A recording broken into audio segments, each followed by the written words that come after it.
If you're over 50 and considering downsizing, you're not alone.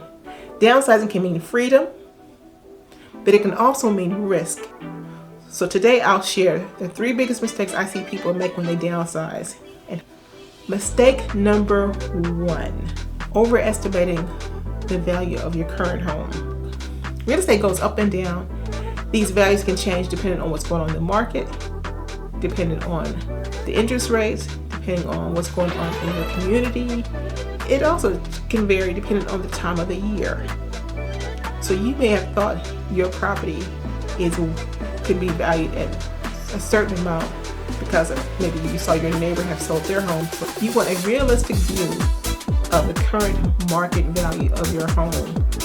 Mistake number 2 can be underestimating the cost of moving and selling. Suppose you don't have a defined period of time that you want to keep items in storage. Storage fees can really add up. What about the cost of movers? What about the cost of transporting an item? If you're going across country or you're going across, let's say you're going to another state or even another country, it might be a good idea to look into just buying what you actually want and need when you get to your final destination that you would like to, settle in. Mistake number 3 can be rushing to purchase in a location or neighborhood that you really have not researched the neighborhood and the community. Suppose you have sold your home and this is now your first time really spending some time in a new neighborhood. You want to get a feel for the neighborhood before that. Take some time to visit the area, take some time to talk to the residents. Find out what are the public services that are available. What about a commute if you are still working?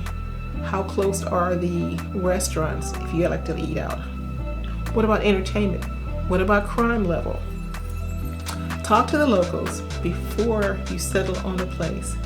You may decide that you want to travel multiple locations before you settle on a spot. It might be a good idea to rent for a while you're choosing your next destination. You may decide you want to have a home on wheels and travel, or you may decide you want to do some cruising for a while. Take your time to figure out where you want to settle, if you want to settle into a new place. Be it a physical home or a home on wheels. Yes, it can be a great idea for you to downsize, but you want to avoid the costly mistakes you want to avoid those costly mistakes as overestimate the value of your home, overestimating the value that your home could sell for, underestimating the cost of moving and selling, and not researching the neighborhood. I want to encourage you to reach out, send me a message if you'd like just some information about what your home could possibly sell for this market or what's going on in other areas. Send me a message and I'd love to send me a message and I can get you some information on that. Bye for now.